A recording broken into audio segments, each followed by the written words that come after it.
Assalamualaikum warahmatullahi wabarakatuh. Nama saya Agung Hidayatullah, nomor NIM 211060023. Saya akan menjelaskan tentang hermeneutik Hasan Hanafi.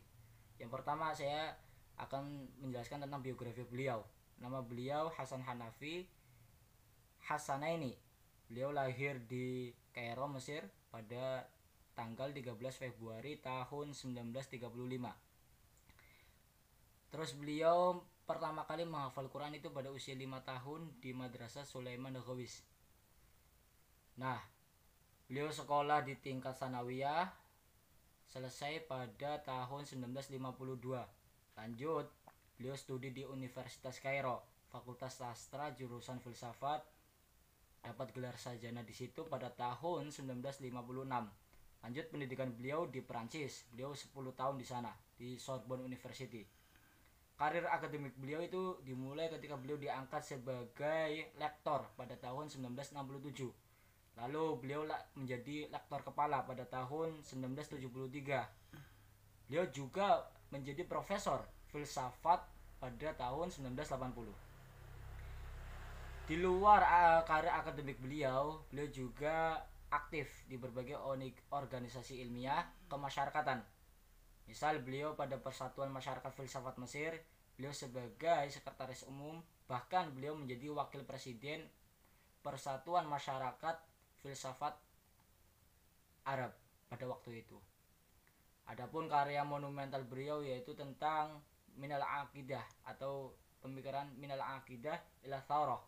Di dalamnya itu berisi tentang bagaimana kita merekonstruksi ulang tentang atau pemikiran teologi umat Islam.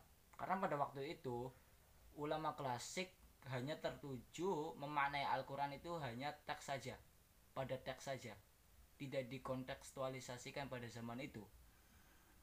Nah, makanya dengan itu Hasan Hanafi mempunyai usulan atau pemikiran yang beliau namakan hermeneutik emansipatoris atau pembebasan. Nah, di dalamnya itu ada 3 konsep. Yang pertama kritik historis. Kapan ayat itu turun, di mana situasinya seperti apa, tujuannya apa, kita harus tahu. Menurut beliau, yang pertama tadi kritik historis. Yang kedua kritik eidetis. Bagaimana kita mencari makna inti dari ayat tersebut. Mencari makna inti melalui ada 3 cara. Yang pertama, analisis bahasa. Kita harus tahu bahasanya. Salah satunya itu bahasa Arab, karena Al-Quran menggunakan bahasa Arab. Yang kedua, kita harus tahu konteks sejarah. Bagaimana situasi sejarah pada saat itu. Bisa asbabun nuzul, terus atau situasi sejarah pada masyarakat pada waktu itu. Setelah itu harus digeneralisasi atau diumumkan. Makna umumnya itu seperti apa? Tadi ada kritik historis, kritik eidetis, yang ketiga kritik praktis. Bagaimana kita mempraktekkan pada zaman sekarang atau zaman yang akan datang. Karena apa? Misal hadis tentang larangan perempuan keluar malam. Karena pada waktu itu mengapa Nabi melarang perempuan keluar malam? Karena pada waktu itu masalah keamanan. Di sana masih sepi, masih gelap. Jadi bahayanya itu lebih besar. Nah, ketika kita dikontekstualisasikan pada zaman sekarang, apakah masih relevan keamanan tersebut? Pada zaman sekarang perempuan keluar malam sudah terbiasa atau sudah tidak apa-apa. Masalah keamanan insya Allah terjamin zaman sekarang.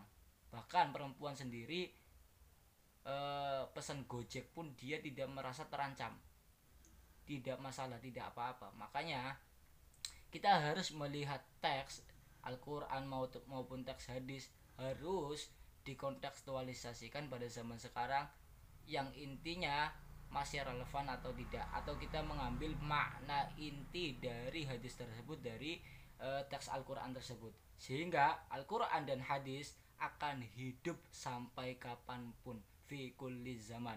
Itulah pemikiran hermeneutik Hasan Hanafi, sehingga kita hanya kita tidak hanya tertuju pada teks saja yang membuat pemikiran kita terhadap Al-Quran atau terhadap teks hadis itu kerdil, tidak menggunakan istihad atau logika sesuai dengan zamannya masing-masing.